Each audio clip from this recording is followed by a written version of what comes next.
Alrighty. Okay, so the first question here, the one worthy of your talentedness and giftedness, right? So you got this block sliding to the right. Let's draw a picture of that. I think it's important to draw a picture. I draw pictures not to help you, but because if I don't, I'll get these wrong. Okay, so it's sliding to the right.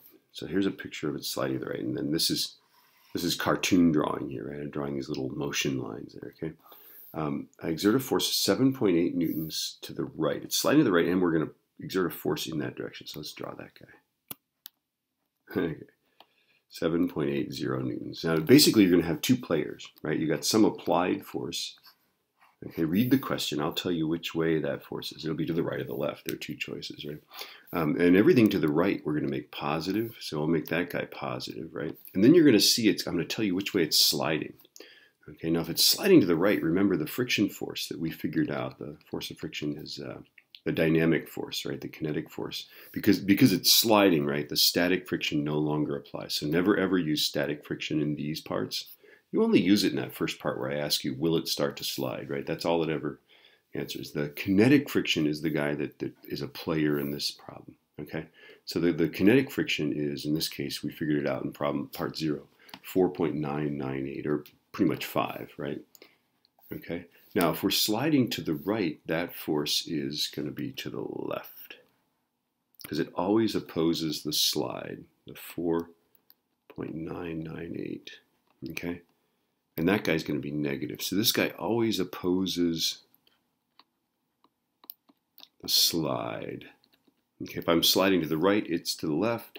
If I'm sliding to the left, it would be to the right. It's just always opposite that, right? Okay, so since we're sliding to the right, this guy would be to the left.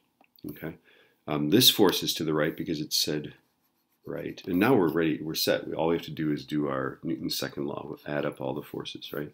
So negative 4.998 plus 7.80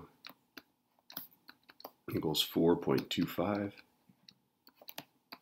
times A. Okay. And then I'll do this side here. Let's see, 7.8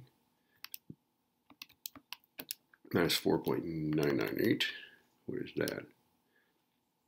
2.802.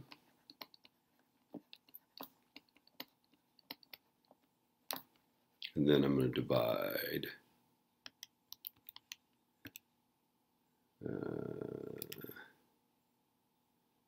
Divided by 4.25, right? And I get that the acceleration is positive 0.659. Okay, so what's going on here is there is a friction force, but the force that's applied is bigger than the friction force. So there's a net unbalanced force to the right, and it's accelerating to the right. It's going faster and faster. Faster and faster. All right.